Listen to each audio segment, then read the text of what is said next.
Good evening, Merry Christmas, late, Happy New Year. I'm Gene Mitchell, this is Justice for All. The fact that I'm sitting in this chair means that our friends Barry and John are not here. Barry and Laura are off in New Orleans, and John is with his kids on a Colorado ski trip. I am a board-certified criminal trial lawyer. The show is Justice for All. It's a better show when you call in. You see the number there on the screen. It's 850-432-7768. You can call in. If you don't want to be heard on the air, you can text us to the same telephone number. Like I said, the show is better when you do. Now, I'm not alone tonight. I've got my friend Dr. Mark Ruiz here. He is a psychologist. He's gonna help us address some different issues. What kind of work do you do, Doc? So I'm a clinical psychologist. I have a private practice here in town at an organization called Yarbrough and Associates. I know Dr. Yarbrough. Right across from the Sacred Heart Hospital.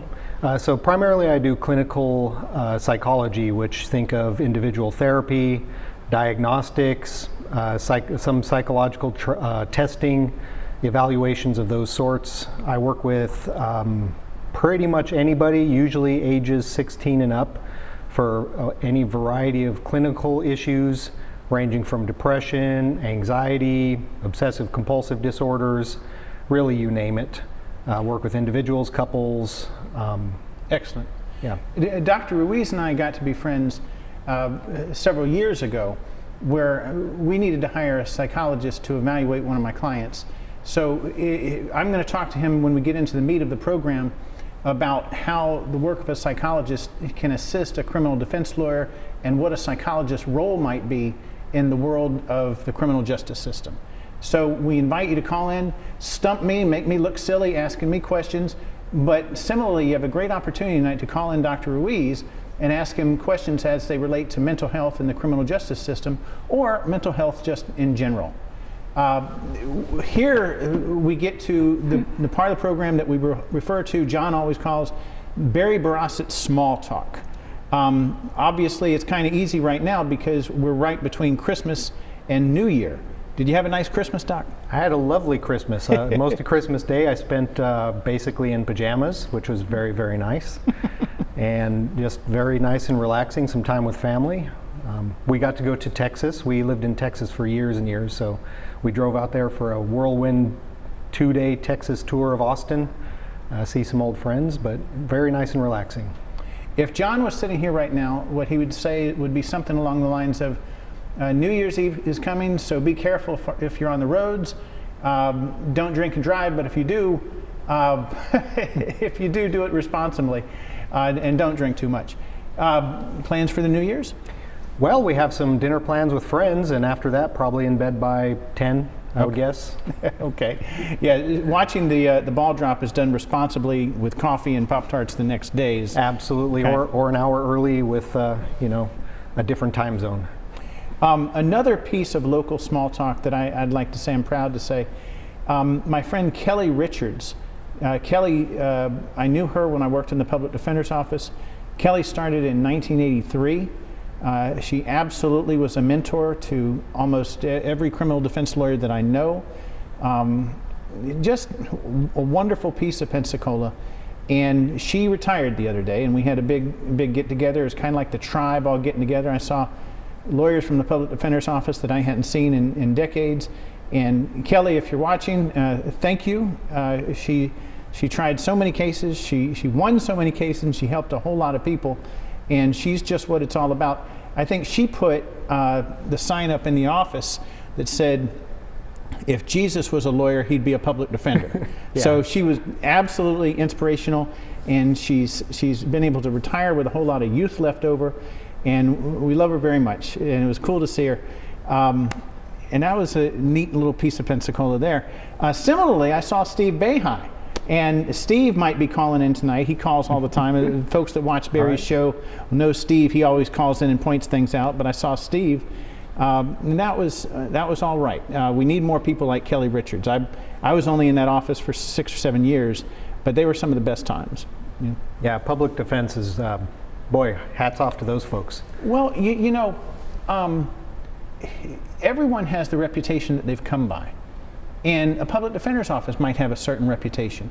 But I've said forever that if God were to come down and say these are the top 10 lawyers in any city, I think 4 or 7 of them would be from the public defender's office. These are folks that all they have to do is practice their art and help people. They don't have to worry about paying a light bill or anything like that. To this day, the best lawyers I've known were from that time that I worked in the public defender's office. Ron Davis, one of my mentors to this day. John is an exception. John and Barry, they were prosecutors in their time. But no, it's a great office, and we're losing a great one in Kelly Richards. So I hope that she is looking forward to some good days. Yeah. One other thing I want to say something about. This past Friday, I went to the courthouse, got all the way to the door, started to open it to go around, do my normal day of bouncing from courtroom to courtroom, and I foolishly got there and recognized that the darn courthouse was closed. It was December 26th. It was I'm an idiot. Anyway, so I get there and I call my dad and I said, it looks like I've got some time. And we went out to the Tesla dealership. Did you know you can do this? I did not. You can go out there and, on like 25 minutes, and you can ride around in one of these self-driving cars. And, we're not sponsored by Tesla here or anything like that, but I really felt like I was seeing the future. And so if you have time on your hands and you want to experience this, it's easy to do. It's just right there. Have you ever ridden in one of these self-driving cars? The only time I ever rode in one was with my wife. We were in Washington, D.C., and we caught an Uber that just happened to be one of the Tesla SUVs, and that's the way to see a big city because they've got the huge sunroof. And other vehicles, of course, have that as well, but you've got the huge sunroof where you can look up and see the buildings towering above you rather than trying to crane your neck out the window.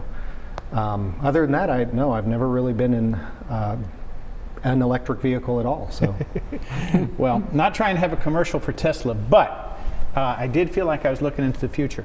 The last thing I'd like to talk about here locally right now is the folks that watch Barry's show hear me a lot of times complain about the jail.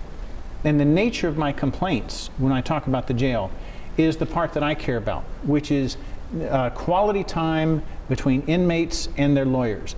And you often hear me say things like, we go to the jail these days, we have to wait downstairs in the lobby for a long time. I know, Doc, you go to the jail from time to time.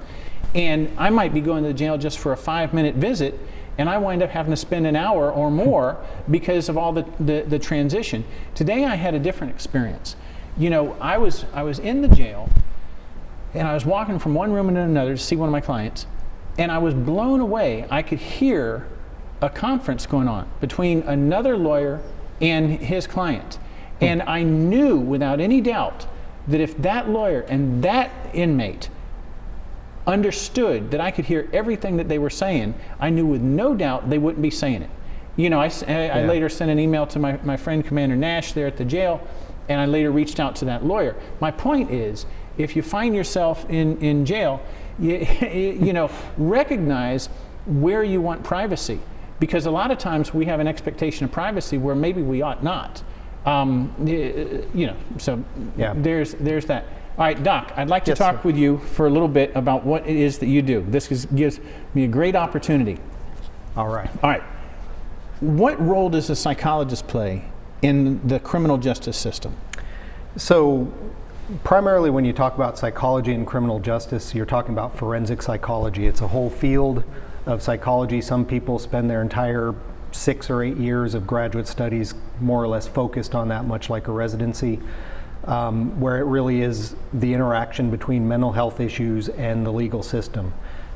We do things such as insanity pleas, competence to stand trial, mitigation mental health factors that might mitigate your sentencing or your judgments.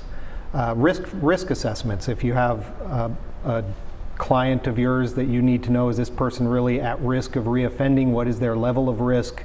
How worried do we have to be? We also, psychologists will also get involved with whether it's directly through an attorney such as yourself, or whether just because we happen to have a client who's going through various issues, we might get involved in civil litigation or even criminal litigations in testifying as expert witnesses on behalf of our clients. Have you testified in civil trials as well as criminal trials? I have, yeah. And What would be your role in a civil trial? so the experience that I've had was with a particular client who had been injured by another person, and through that there were some civil suits against various organizations that were culpable, at least civilly, in that. And so my role was to testify on behalf of the client in terms of the mental health effects of the entire situation on their well-being, how their life had changed since then, not just from the physical sense, from the mental health sense, dealing with traumatic responses to that, depression, and how all of that kind of leads them to where they are now. And it was successfully tried. That client received a nice settlement. But yeah, we get involved in that periodically, more often than not, whether the attorneys or the system will request our records more often than they'll call us in to testify. But Well, I've called you several times in the past 5 or 6 years, and this is where it gets exciting for me. Have there been times where I've called you up and said, "Doc, I'm concerned, that a person might not be competent," and you visited and you looked into the work and you thought, Gene, you really didn't need to get me involved in this. I want you to criticize my decision making in terms of reaching out to somebody that's in your profession. well, in all honesty, I really can't criticize you too much on that, because the reality is you wouldn't necessarily know. I think when you have a gut instinct about that, you probably have a duty to think about it. Do you have times where you say go and meet one of my clients or meet one of the public defender's office clients or anybody's clients, and you're sitting with them either in the jail or in your office, and you're concerned that they're pretending? All the time. All the time. What sort of testing is done to determine if somebody is pretending? So Is that a term, or do you have a different term for that? we call it fakey pants, yes. Fakey pants. Okay, very good. No, it's called malingering, yes. The technical term and the term that's in the big book is called malingering, and that is when you are faking symptoms for the purposes of getting some sort of gain. And then, of course, in the legal system, that is so that you can get out of your charges, get out of jail time, prison time, something to that effect. And as a psychologist, you're trained to look for that, not only in the way you just simply evaluate the person, the way you ask the questions, but also your general awareness of the mental health issues. It's amazing how many people will feign or fake their symptoms that just don't exist, and they just don't exist in the way that they're talking about them. And you mentioned Dr. Yarbrough. Forgive me for interrupting. Yeah. You mentioned Dr. Yarbrough. Yeah. And I remember decades ago doing work with Dr. Yarbrough. Awesome guy, good friend of mine. And I sat with him. I took him to the jail to visit someone I cared about. And I remember Dr. Yarbrough saying to him, "Look, I'm concerned that you have some mental problems, but I'm also concerned that you're hamming it up a little bit. And I'm trained to know when you're hamming it up. And I'm telling you, knock it off. You don't need to be doing that. Have you, I guess I'm interested, have you found yourself in a situation where, someone who you're trying to help evaluate is hamming it up, and they're really doing it to their detriment because they actually do have tremendous illness?" That does happen. Sometimes I will bring it up as directly as Dr. Yarbrough did in that kind of situation, and sometimes I'll work my way around it. Because ultimately, at the end of the evaluation, because I'm a psychologist and because this is what I do, if they have a mental health problem, I would love for them to get help. So at the very least, at the end of that evaluation, I will be straight with them, and I will tell them, I think you do have these problems. Now, based on what you're telling me, I don't know that it'll meet these criteria, whatever we're talking about, whether it's competence or what have you. But as a psychologist, I want them to get the help they need, so I will get to that. All right. So on my end, here's what happens. I'll get to know somebody. I'll be working for them. They're charged with a crime, and I might develop a concern, say that they're maybe not competent. Or maybe in some cases the judge might have an independent concern, or maybe in some cases the state might have a concern. And someone like yourself will get involved, and I might be on the phone with you and say, look, the concern here is that this person might not be competent to participate in this important criminal matter. How does your analysis go? What do you do to help the court make a determination as to competence? So there's very specific statutes on the books that you have to meet in order to be deemed competent or incompetent. And so as a psychologist, you have to be able to go through that list and be able to say, does this person meet that? Are they able to appreciate the charges against them?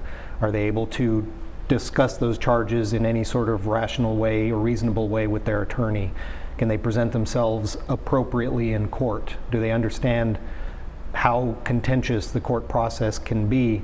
Can they understand the consequences or the potential penalties facing them?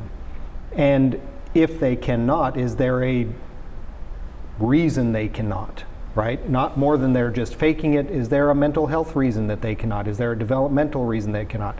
Did they have a brain injury? Do they have some sort of developmental anything that might be causing them not to have that competence in that moment?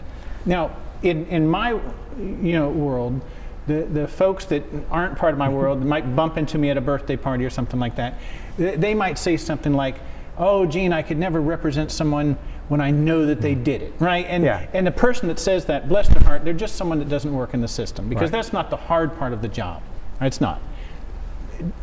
The equivalent, I would think, would be something like someone having a concern that someone might be getting away with something because they're mentally ill. You know, the great example, I think, in our country the past 50 years would probably be John Hinckley, maybe, and the gentleman that shot Ronald Reagan. Yeah.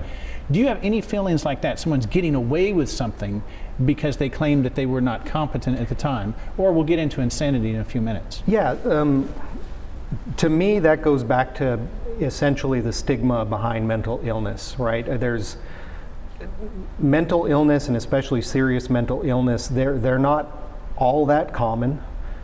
But people really feel like even when they do show up, it's just, well, put on a happy face and you'll be okay, right? Pull up your bootstraps, you'll be fine.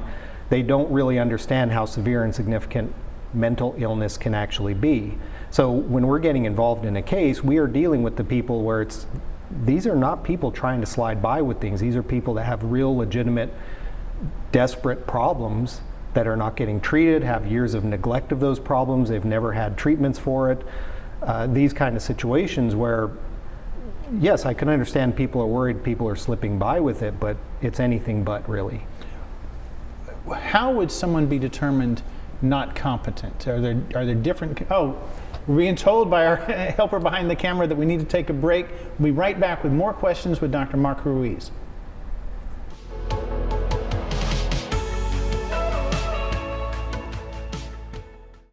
Practice coordinator for Derek Jones Facial Plastic Surgery. Dr. Derek Jones is amazing. He's double board certified, he's skilled, and he's been doing this show with Blab TV for almost 2 decades. If you're looking to grow your business, Blab TV has an amazing reach in this local viewing area. We always hear, "We saw you on Blab Television." I'm Andrea Housen with Derek Jones Facial Plastic Surgery, and I am Blab TV. Hi, this is Sunshine. Make sure you tune in every day, Monday through Friday at 9 o'clock. We've got what you need. Information that is power right here only for you on Sunshine's Corner and Blab TV.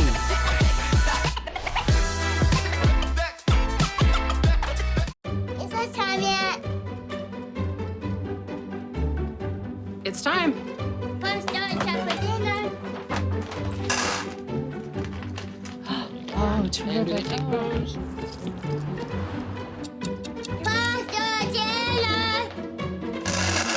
Donating pet food is one of the many ways you can help families in your community.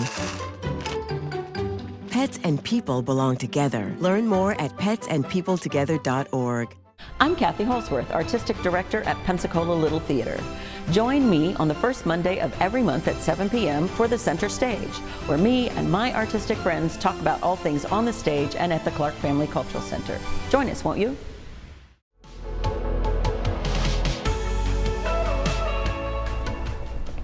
All right, I am Gene Mitchell. We're here with Dr. Mark Ruiz. He was answering some of my questions, but during the break we had a text message. So like I said, we will read your message on the air, and we will take your telephone call, and the show is better when you do.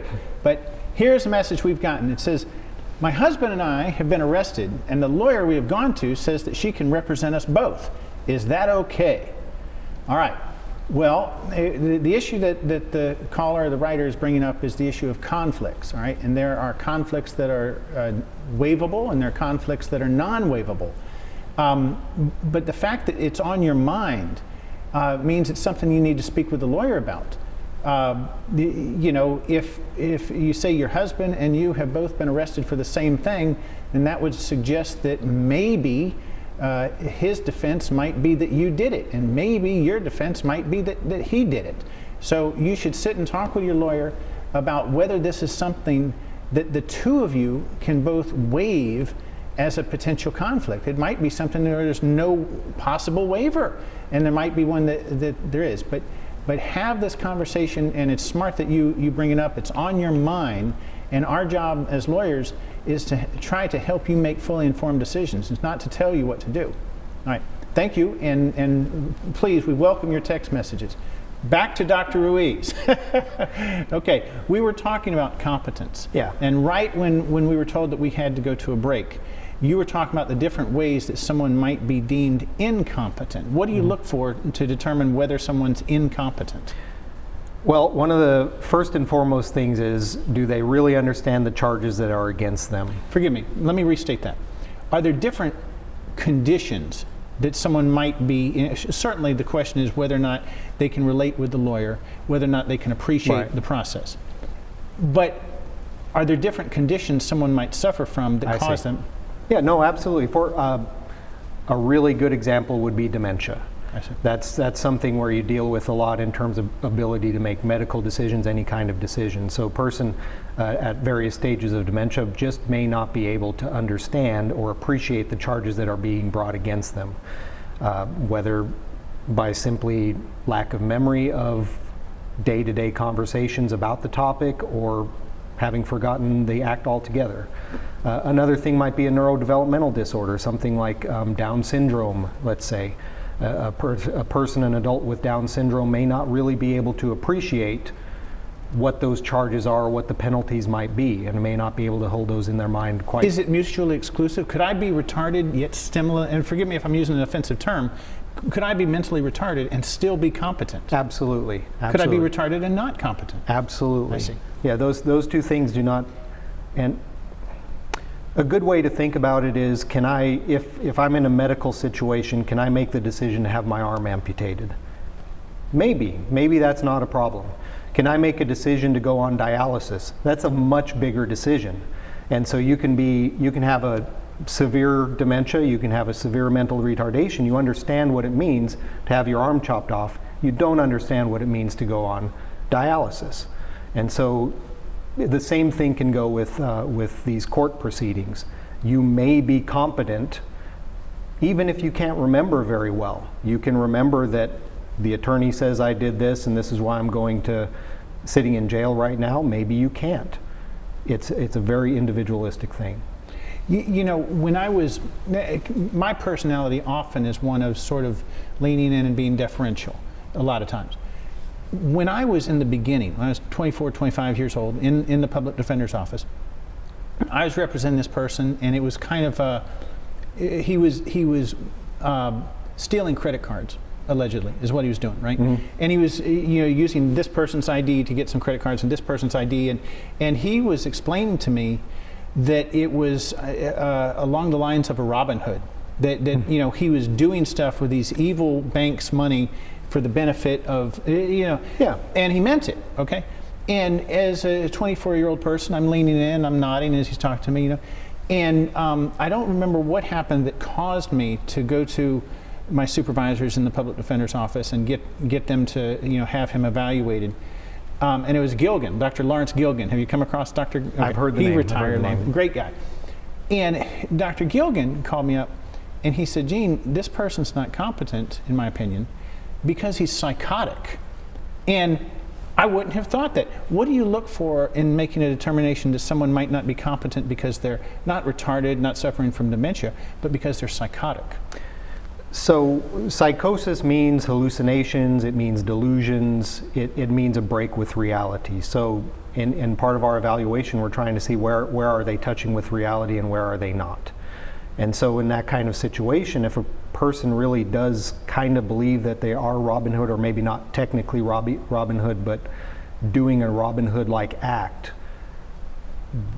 is that something that is legitimate? Is that really one of their firmly held beliefs that's common within society, or is their brain really not touching with reality? So you kind of have to look at, does this person have a history of psychosis, a history of breaking with reality, where their ability to really stand in that trial, to really understand what's going on, is only affected by the reality in front of them and not affected by some internal delusion or hallucination. How long have you been a practicing psychologist? 20 years. You know, I had used the word pretending. You kind of made fun of me in a friendly fashion, said fakey pants.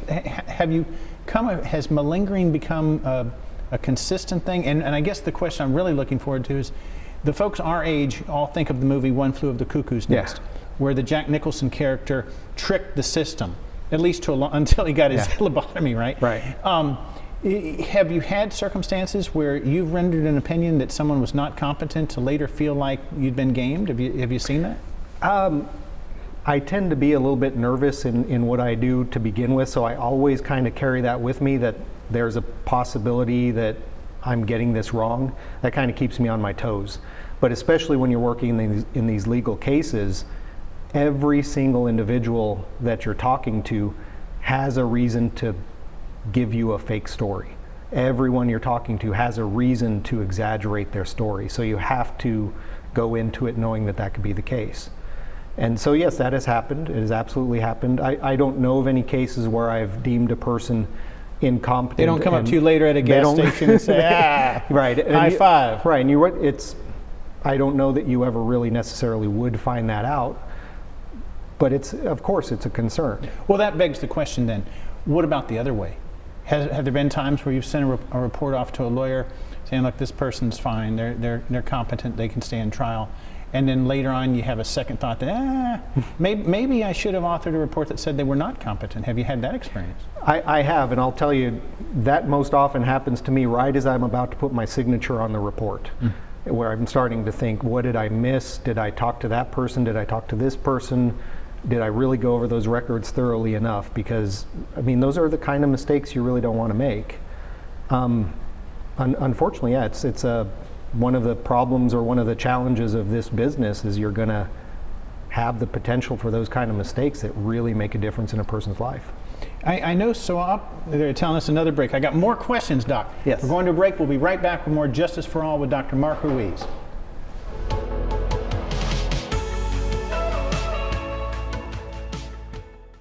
Join the exciting world of television. Blab TV has an opening for an aggressive media consultant to help local businesses with their marketing needs. Blab TV pays some of the highest commissions in the market and provides the sales tools needed to succeed. I'm Director of Sales, Rick Wenzel. If you're an aggressive person who won't take no for an answer, send me your resume today.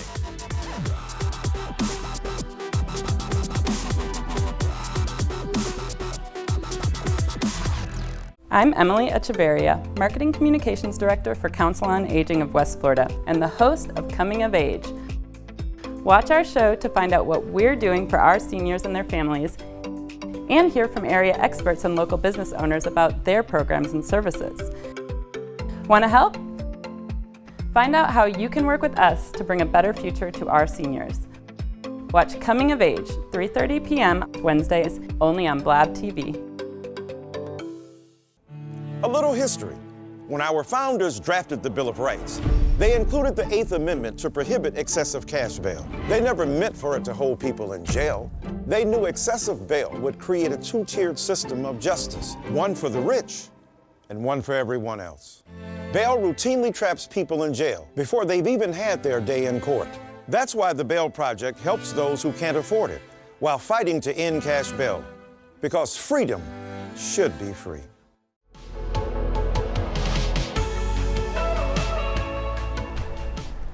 All right, welcome back to Justice for All with me, Gene Mitchell, sitting in for Barry and John, with my friend Dr. Mark Ruiz. We were finishing up our conversations about competence. Dr. Ruiz is a psychologist. He helps me a lot of times. He's helped the state sometimes. He works on civil cases too. we were talking about competence, but we got another text message, and again, we will read all of your text messages or take all of your telephone calls. Here it is. It says, I was pulled over for a traffic stop, and my license was suspended. The cop searched deep into my pants and found some marijuana. I thought they have to have a warrant. Okay. You're talking about privacy. If you've been searched, the question becomes whether or not you were properly detained. And if you were properly detained and there was no warrant, whether there was an exception to the warrant.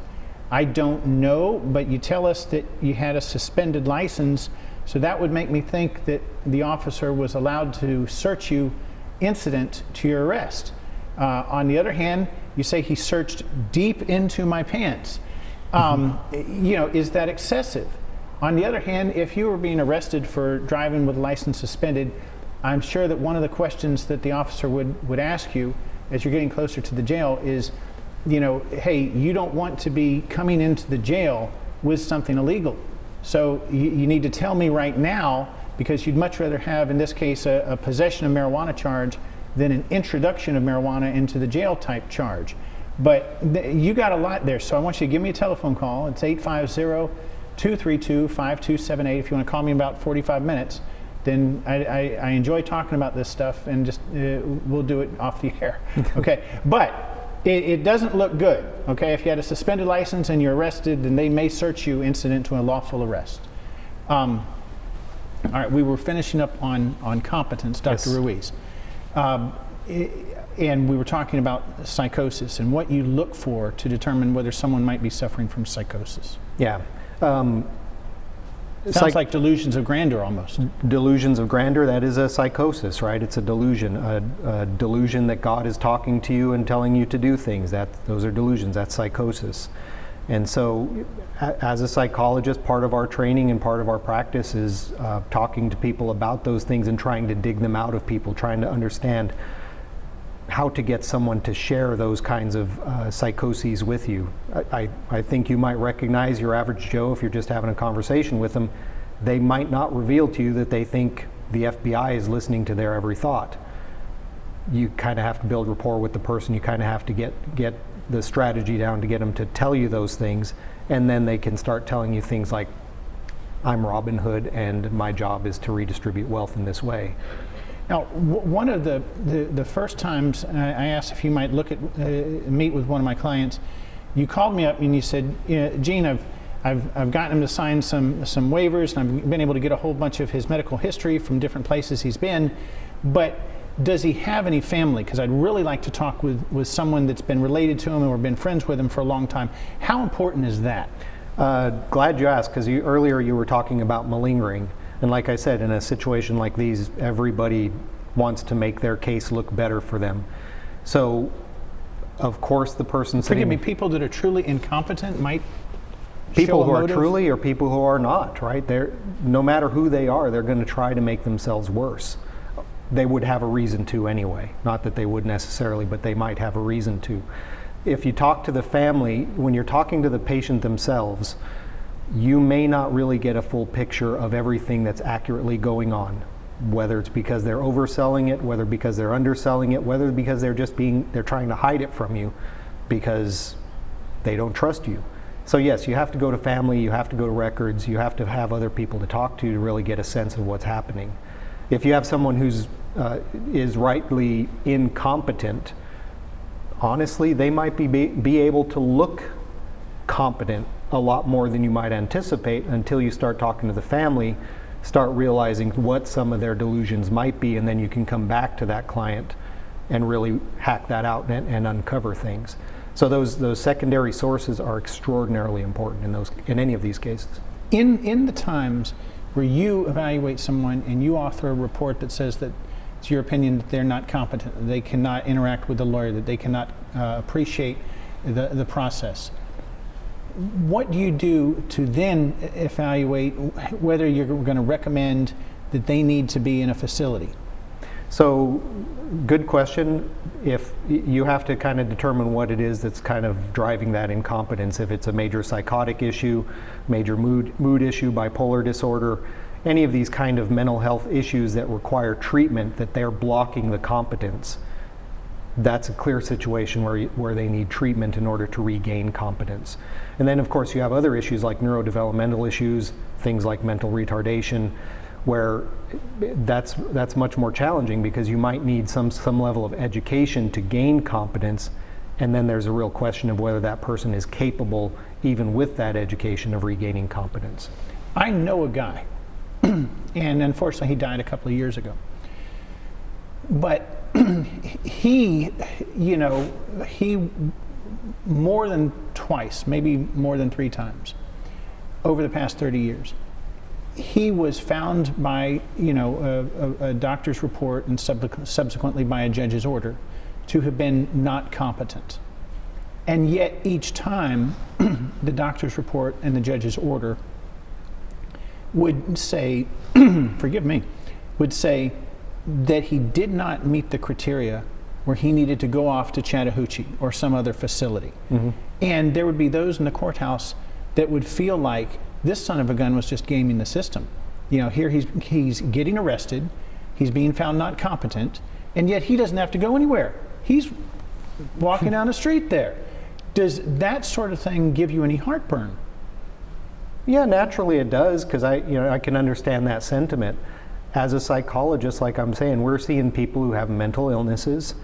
The general public doesn't really understand these serious mental illnesses, these developmental disorders. In general, when you talk to Joe Blow on the street, they don't get it. It's hard to understand how a person with a mental illness, with something like dementia, with something like a psychotic disorder, they can't be competent and they will not regain competence. It's no use sending them to Chattahoochee. Sure, they might need mental health treatment, but they're not going to regain competence by doing that. What do you do? I can understand how the general public might feel like that's just gaming the system, or that's a cheat, if you will, but it's just the reality. In my experience, some people feel that way, again, about the gentleman I just referred to. Really sweet soul, by the way. I'm persuaded that he is and that he was. He passed away. Rest in peace. But the one that gets more of a notorious type reputation is insanity. So I really am appreciating the opportunity to get into the weeds and talk with you about insanity. Yeah. What if I come to you and I say, look, I'm concerned that, I don't really need you to look into whether he's competent. I'm concerned that this son of a gun might not have been sane, meaning to my definition, the way I'm taught, he's not able to appreciate the difference between right and wrong.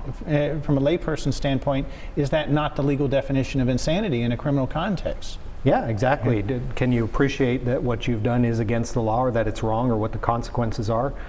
And boy, that's a tough situation. It's hard enough to sit here with you right now and make a judgment on your mental state. How hard is it to make a judgment on your mental state 5 weeks ago when you were arrested? Well, I think the first time I ever heard of an insanity defense, when I was younger, on one of the TV stations, there was always Jim and Tammy Faye Baker. Yeah. Are you old enough to have ever? I'm aware Jim of them, and yes. Tammy Faye Baker. All right.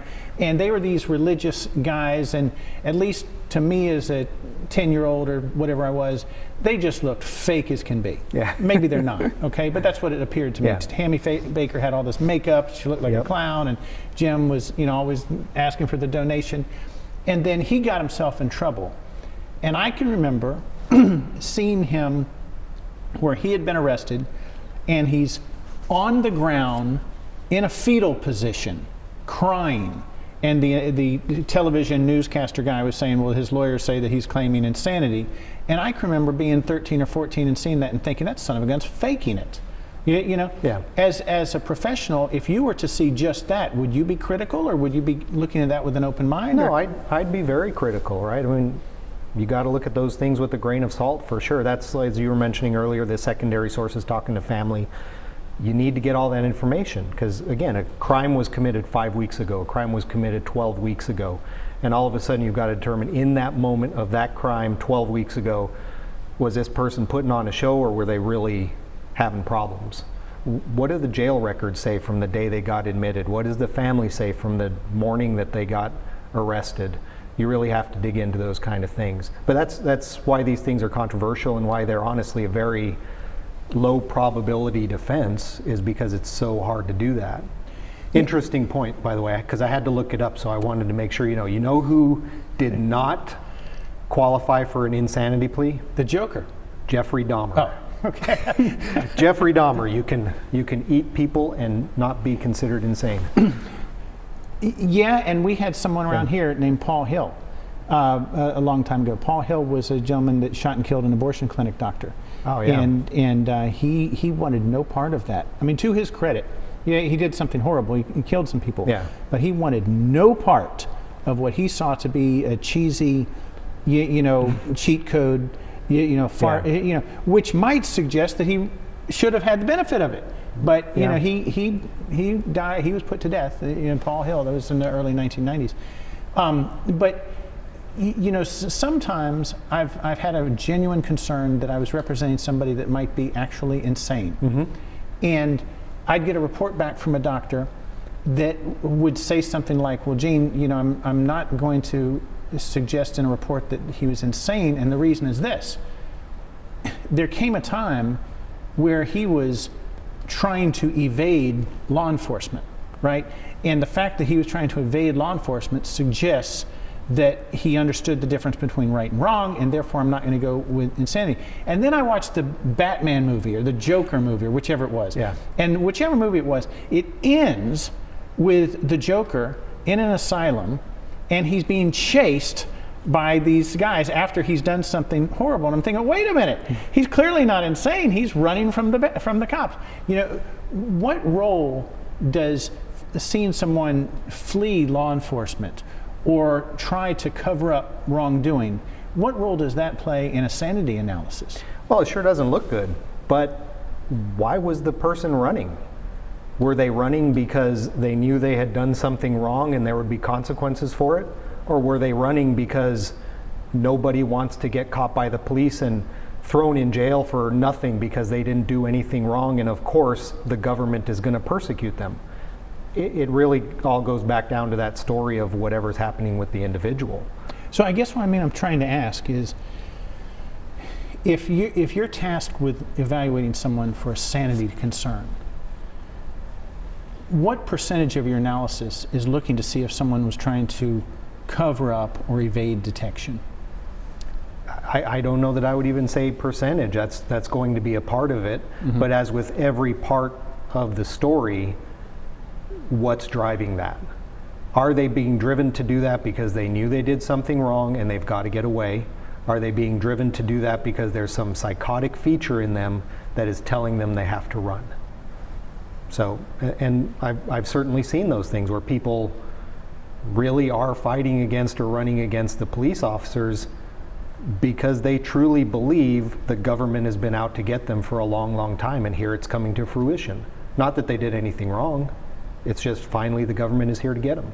What else might you look to make a determination that sanity might not be their best option, or the person was not legally insane at the time? Well, you look for malingering, and in terms of malingering, again, there's ways in which you're asking your questions. You keep coming back around to the same questions. You know the details of different disorders. If you can see that they're malingering, you know it's not going to be an insanity defense. And if they're malingering about different parts, like about their mental illness in general, you're going to be suspicious that an insanity plea really isn't appropriate.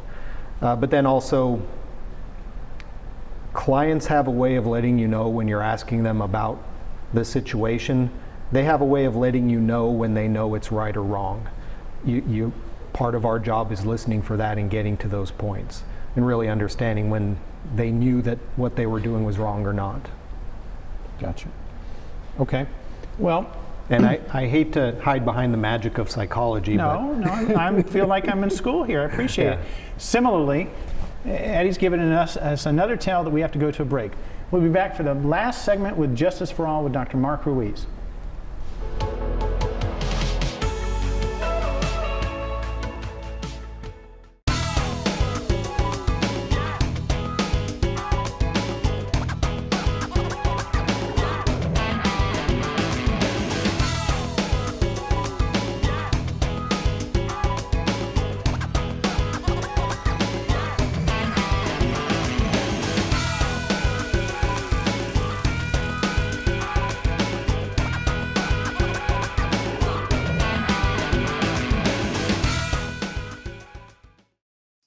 Pensacola Habitat for Humanity, we believe every child should have a safe place to grow. That's why we work with you and the community to build not just a house, but a home. She worked very hard to get this house. I really appreciate that because, if it wasn't for her, I wouldn't be here right now. When you help build a home, you build a future. Pensacola Habitat for Humanity. We all deserve a place to call home. That's an American dream.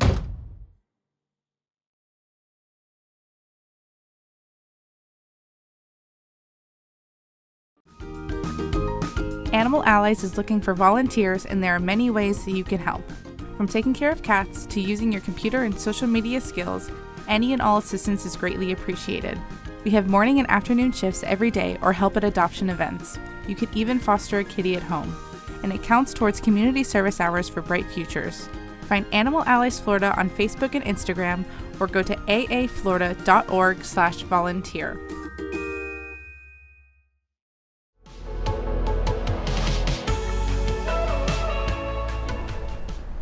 All right, welcome back for the final segment of Justice for All. I'm Gene Mitchell. I'm here with my friend Dr. Mark Ruiz. We spoke for a little while. I got to sit here and learn about incompetence. Then I got to listen to Dr. Ruiz talk about insanity. We have some other things I want to hear him telling me about. But first, doggone it, not doggone it. Best thing, we got another text message. All right, so guys, you've got 14 more minutes to call and ask us any questions. Stump me, make me look silly, or ask Dr. Ruiz any question as it relates to mental health. But here's the message we've got here on the tablet. It says, I got arrested, and my lawyer says that the state hasn't given him all of the discovery materials. I'm interested in seeing any video evidence that there might be. Can we get this case dismissed? Okay. Discovery is the term that is used by lawyers to talk about an exchange of information. If the defense in a criminal case says that they're going to participate in the discovery process, then what they're saying is that if they have witnesses or evidence that they're going to use, they're going to share it with the government, and therefore the government has to give them materials. And yeah, there are timelines. But like the old captain in Pirates of the Caribbean, they're more like guidelines than they are, codes. And so in state court here in Florida, if you get arrested when the government files a charging document and information, then the discovery process begins, and they're supposed to provide stuff within 15 days. But the fact is, discovery is an ongoing process. So if your lawyer is telling you that the state hasn't given us all of the stuff, can I get my case dismissed as a result? And unfortunately, the answer is no. What happens is the lawyer might get on the telephone and call the government and say, hey, we're not seeing where you provided any of the materials. Are we missing something? And that would promote some conversation between your lawyer and the government, and it might lead to compromise. And in some rare cases where something got messed up, to your point, it could result in a dismissal, but don't get your hopes up on that. More likely than not, whatever that evidence is, it's still coming. So, but thank you very much for your text message. All right, Doc. Yes. We've got 11 more minutes, and you've educated me, and I'm not being facetious when I say that. You've helped me in this discussion about competence. You've helped me in this discussion about insanity. I know that when I was working in the public defender's office, we had funding where we could get a doctor to look at someone if we had sanity concerns, retardation, psychosis, dementia. And we could get someone to look at one of our clients if they had insanity. And a lot of times the report would come back saying, well, they're not incompetent, but here's what's going on. And I would use that to try to show something to the prosecutor and make the prosecutor see my client in a slightly different light. But we couldn't just go out and hire a doctor for the purpose of mitigation. And in the time that I've known you, several times I've called you up and I've said, look, I don't think that my client's insane. I don't think that my client's incompetent. But there's something going on with them. And you've come back and you've authored a report saying, here's what's going on with this person. And the result so often is something that I haven't even thought of. So when you get a phone call like that from a defense lawyer, or I suppose a prosecutor, I suppose in some circumstances, what do you look for in terms of trying to provide a report that might be for mitigation or maybe even aggravation? What do you look for? How does that go? Well, that's a good topic to bring up. Mitigation is, to me, one of the bread and butters of the mental health system in relation to the legal system, because frankly, the vast majority of people in jails, in prisons, have mental health issues, right? It's the largest mental health treatment center in the country, and it should not be. So the mitigation idea, I think, really needs to be addressed more appropriately. The fact of the matter is, most of the people who are walking through your door, Gene, they're going to have a mental illness of some sort. And the mitigation statute says, do they have the mental illness? Does it require a specific or specialized treatment, and are they willing and amenable to doing that treatment? So I'm looking for, with these people, do they have a legitimate mental illness? Do they have a serious mental illness? One of the things like bipolar disorder, major depression, post-traumatic stress disorder, or any of the other mental disorders, and in what ways is that affecting their ability to abide by the law, their ability to live healthily? Are they going to be negatively impacted by being in a jail or a prison situation? Would they be better served by mental health treatments? Would they be better served by a diversion program? I know Pensacola here has some great diversion programs in the team court, which is the mental health treatment court, the drug court, the substance abuse court. I think they also have the veterans court, right? And so there's these diversion programs that are specifically designed to provide treatments for people who don't need incarceration. They need treatment. They're also specifically designed to improve recidivism rates. I wrote it down here. There was a study in Miami, I think it was 2021. 20% of people who had gone through a diversion program there were rearrested within the year, versus 75% who had not gone through a diversion program. So, to me, these are big issues, which is why I think a mitigation situation is so important in legal cases and in mental health care. That's how you really get to the root cause of some of these issues. How do you? What do you look at? Well, you're going through a review of the client's symptoms, just like if you go to your primary care doctor. What kind of symptoms have you had? What kind of symptoms do you have? You're doing a very thorough clinical evaluation with the person face to face in the jail or in your office. You go through their records. Does this person have records that... Is it easy for you to get records? Not always, not always. Sometimes it's a bit of a challenge. I think it's gotten better, and frankly, the better relationships you have with the hospitals or the treatment centers, the easier it is. But sometimes it's really hard, especially if you have a client who's from out of state and you have to get records from a Georgia mental institution or something to that effect. But that can take time, so that kind of prolongs this process. But yes, you're looking for their medical records, you're looking for psychiatric records, you're looking for information from family members, from spouses, from friends, anybody who can kind of attest to, does this person have a mental illness that requires a specialized treatment? Then you put it in the report, does the person sitting in front of you actually want to be treated for that? Which is, trickier than you might think. You very often have people with psychosis or bipolar disorder who don't believe they have a problem, but they really do. And therefore they don't really want treatment. They want to use their medical marijuana card. Certainly, if I get on the telephone and I call a prosecutor and I say, hey, I'm trying to help so-and-so, and I'm concerned that they might have this addiction or they might have this mental illness, can we fashion some sort of compromise?